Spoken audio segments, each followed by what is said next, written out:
Hello viewers, welcome to Health Reports. I'm Muji Makochola. Today on the program, we are going to examine cervical cancer, which is reaching an epidemic status in Nigeria because of the number of women dying from this cancer. We have an expert in the house who would give an insight to all you need to know about cervical cancer. Welcome.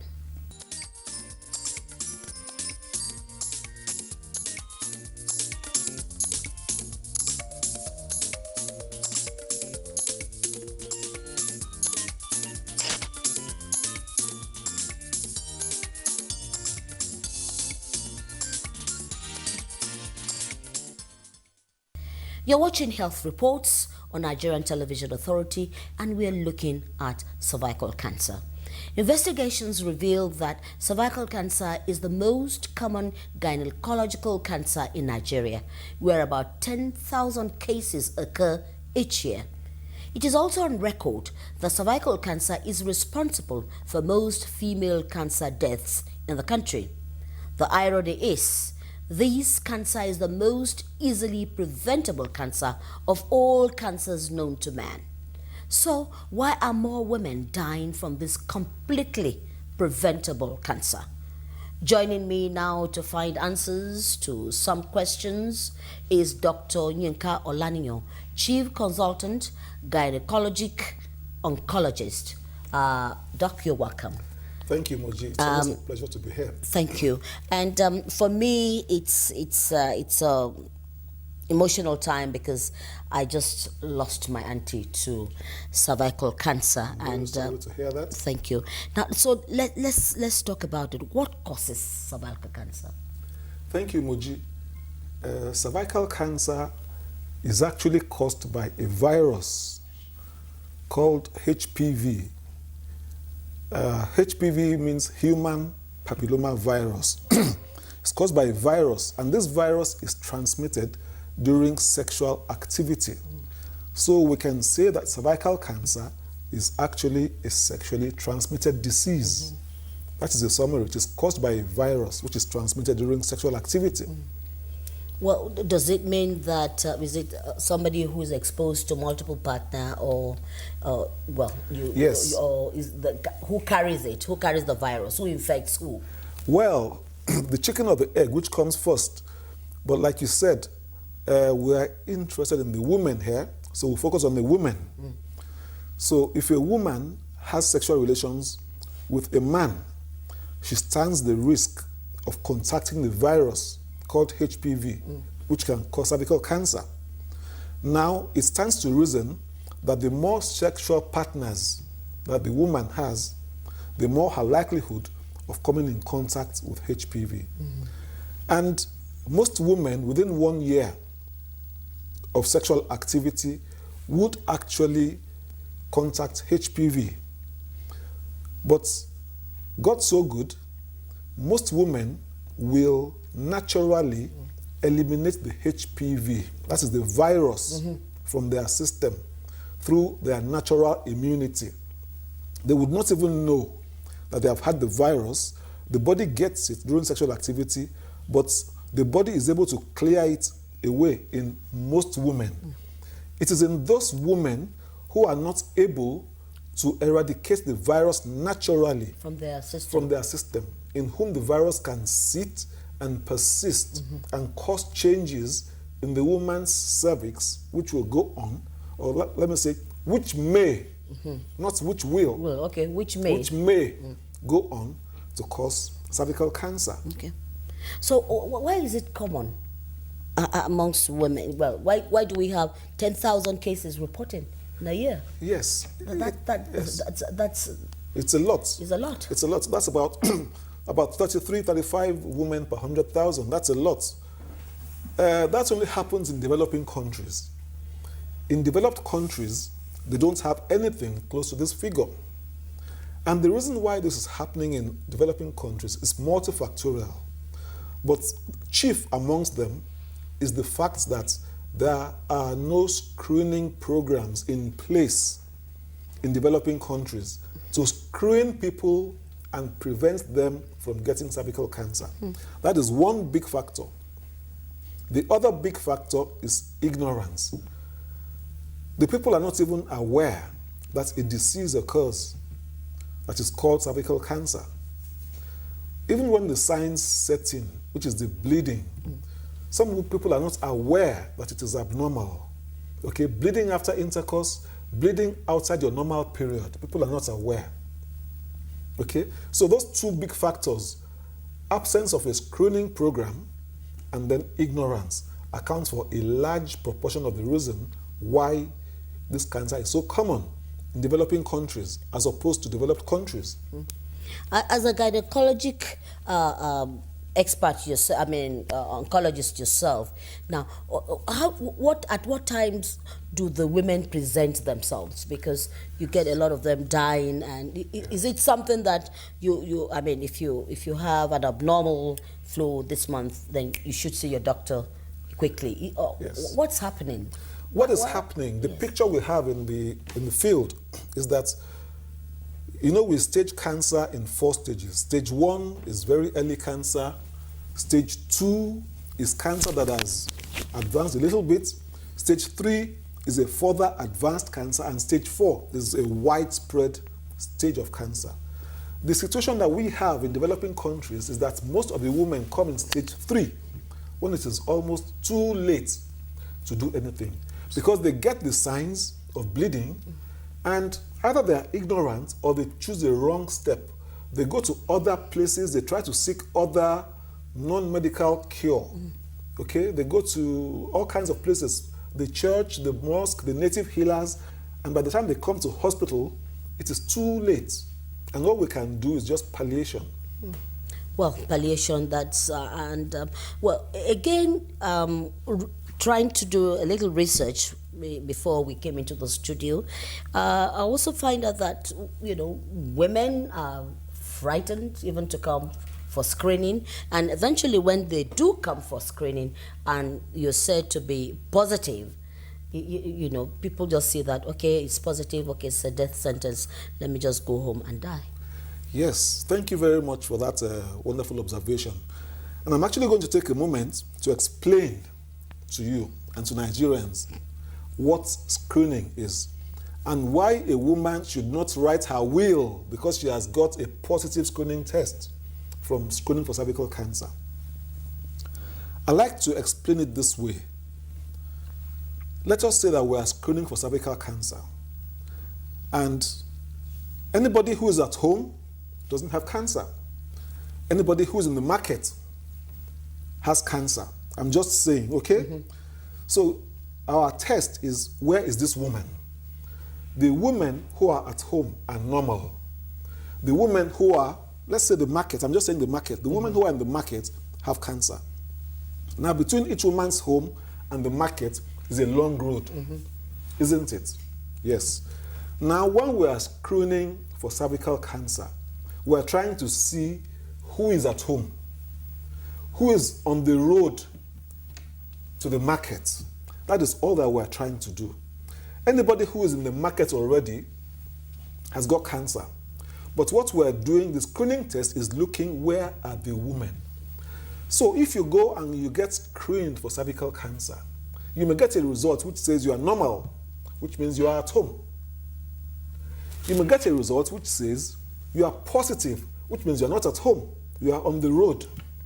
But you are not in the market. You are on the road. I haven't said you are on the road to the market. You are on the road, but you are not in the market. So those are women who are positive.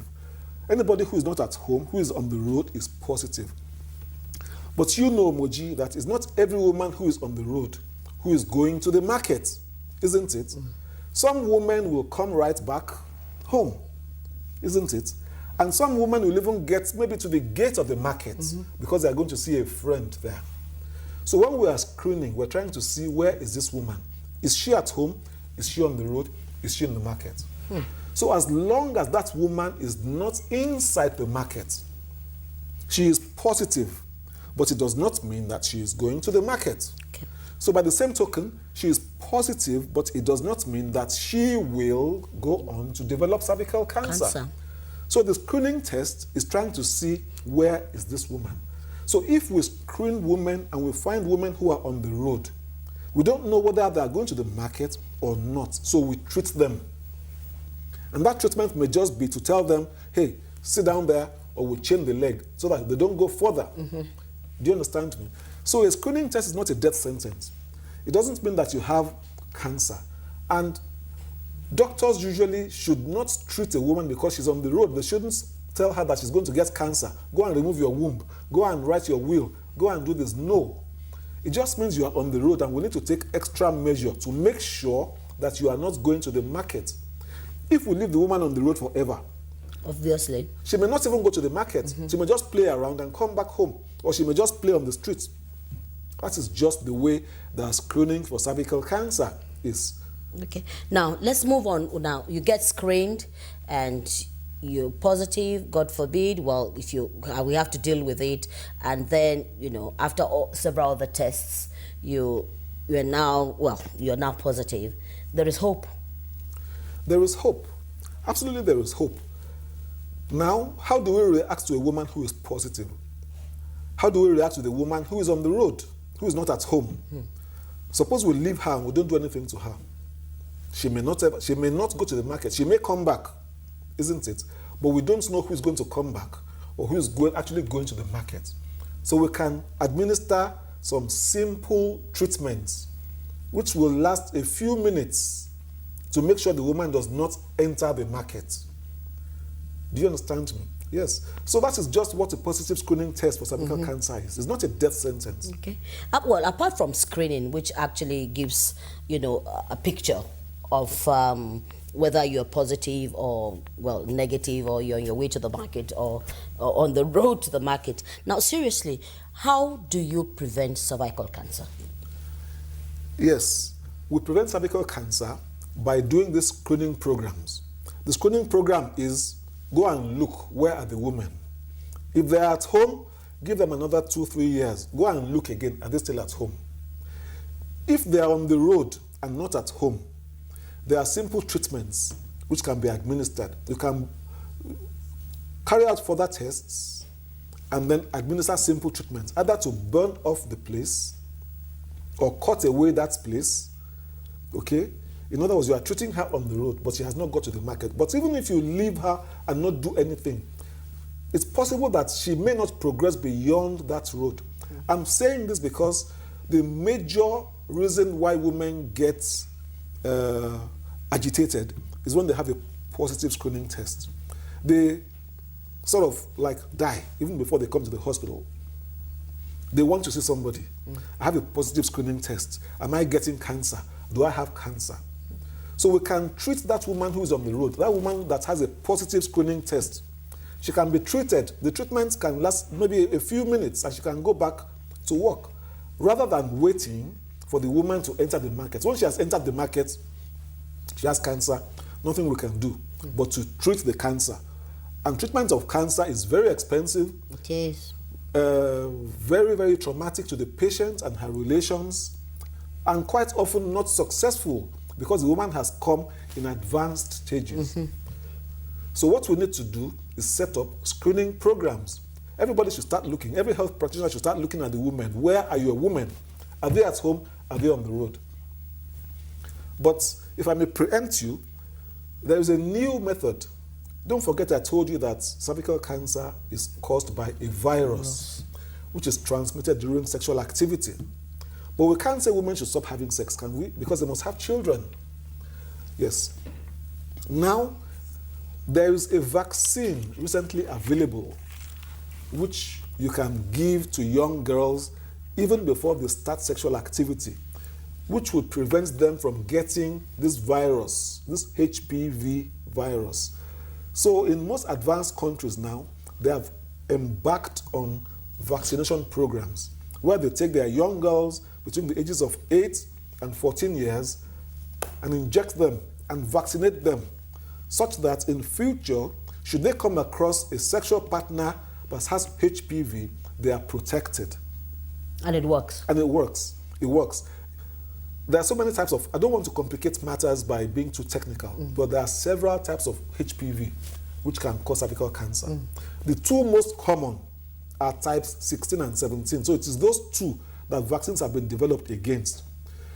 Those two will be responsible for about 70% of the cancers in women. So if we're able to eliminate that, we'll reduce the cancer burden drastically. And these vaccines are available in Nigeria? These vaccines are available in Nigeria. Are they affordable? They are affordable. Are they accessible? They're accessible. They're available, accessible, they're effective. Okay? There's no program yet in Nigeria to start vaccinating young girls as occurs in other countries, but I think we are getting there. I am aware that the Federal Ministry of Health is in the process of developing a vaccination program against cervical cancer. But the people have to be aware so that we don't fall into the same trap that we fell into with the polio vaccine, where people started having misconceptions about the polio vaccine, started giving wrong reasons for the polio vaccine. So we must educate the people before we go into the field. Otherwise, it may be rejected. So it's acceptable, it's effective, it's accessible. It's accessible. Is it affordable? It's affordable. It's affordable. How much is it? I don't think we should talk about cost now, because it's affordable to Moji, it may not be affordable to... I know. But I'm just looking, in terms of general public health, is it something that you can walk up to a hospital and say, I want this for my daughter? Absolutely, absolutely. And what age range must you be, you don't have to be sexually active before you can? It is best if you get the vaccine ever before you become sexually active. Okay. In countries where they have vaccination programs, they are targeting young girls between the ages of 8 or 9 and 14 years, hoping that these girls would not have started sexual activity. But it has also been found that even women who are already of childbearing age, who have had sexual intercourse, who have had children, can still benefit from the vaccine. It wasn't originally designed for that purpose, but from research and its use over the past 10, 15 years has shown that even women who are already having children can still benefit. Because if you get HPV from a man and you eradicate it naturally, it does not mean that you can't still get it. Again, because the level of immunity that natural infection gives you is very low. But the vaccine gives you a very high level of immunity. Okay. So if I was in government and I was told to design a program, I would not be aiming at married women or adult women. I would be aiming at young girls, because that is when my money would have been well spent. I'll be aiming at young girls, investing in a vaccine to prevent cervical cancer. Absolutely. It's a good investment for young women. Yes. All right. Okay. And doctor, before you go, well, how often would you advise a woman to go for screening? Difficult question. Difficult question. Because in different parts of the world, the programs vary. Now, the traditional screening method, which is a pap smear, has been most successful in reducing the burden of cervical cancer from these countries. Now, it is most successful in Nordic countries, in Sweden and Norway. And their program is every 4 years. So you get a pap smear this year, you don't come again till another 4 years. In America, they screen their women every year. Other countries have programs where they screen every 2 years. So you can see it is variable. But the situation that we are in Nigeria now, if we were to screen every woman at least once in her lifetime, we would go a long way to reducing reducing the number of women. Yes. But people like you who are well-to-do, I don't know about that. People, who have means and resources, who are paying out of pocket. Yes. If you want to have a 2-year, 3-year smear, 2-year, 3-year screen, it is fine. But if I was spending government money and I wanted the program to reach and have a high impact, I won't screen any woman more than once. I would pay my attention on screening as many women as possible. Well, Doctor, thank you very, very much for coming on Health Reports. I'm sure this has been very educative. But now let's go to the streets. Let's find out from the women how much education or what knowledge or what information do they have about cervical cancer. I'm sure that will help you.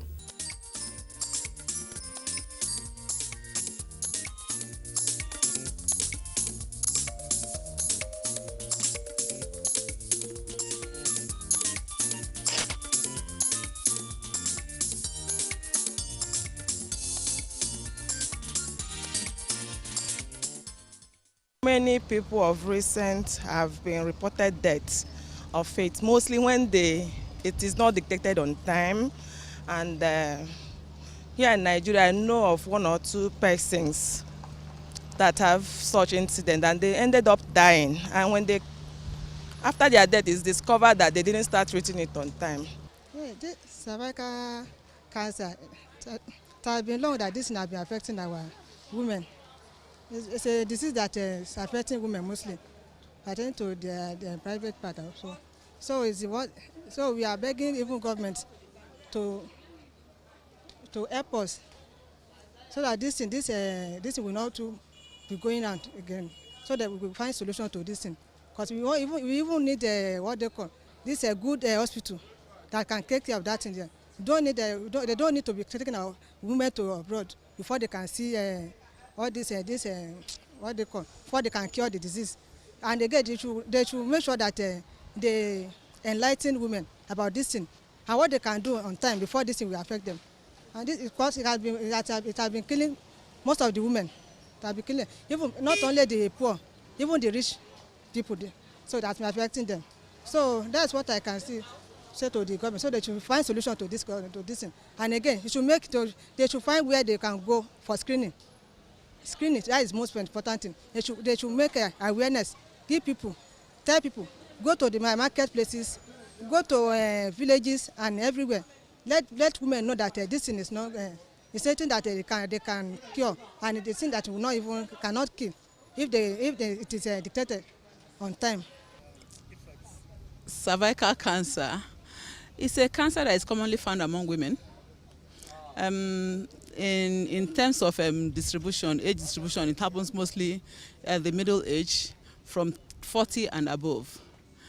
Cervical cancer has been a problem worldwide, not only in African women, but maybe we think it's more common here because of lack of awareness. Well, my idea of cervical cancer is that is a kind of cancer that affects the cervix of women, and it's actually killing a lot of women. Dora Konyele just died a few weeks ago from that. It's a pity that a lot of us don't know much about cervical cancer because there's not much awareness. A lot of us need to know that we need to go for yearly pap smear. It's called a pap smear. Every woman from 40 years old, I believe, needs to go for pap smear. Cervical cancer is one of the most deadliest cancer that killed mostly women.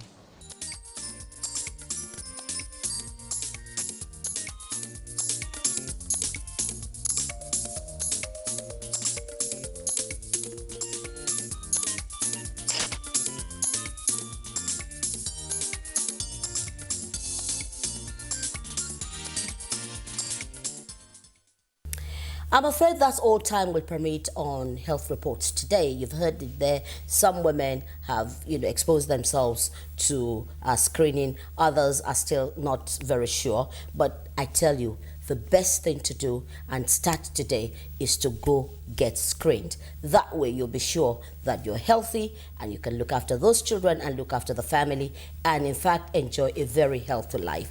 You do not want cervical cancer even for your worst enemy. It is an excruciating pain that the women who do not present on time go through, and eventually, no matter how much you spend on them, they still die. Well, we don't want our women dying needlessly. So get screened today, and that way we can contain cervical cancer in Nigerian women. Thanks for watching. Health Reports will be back same time next week.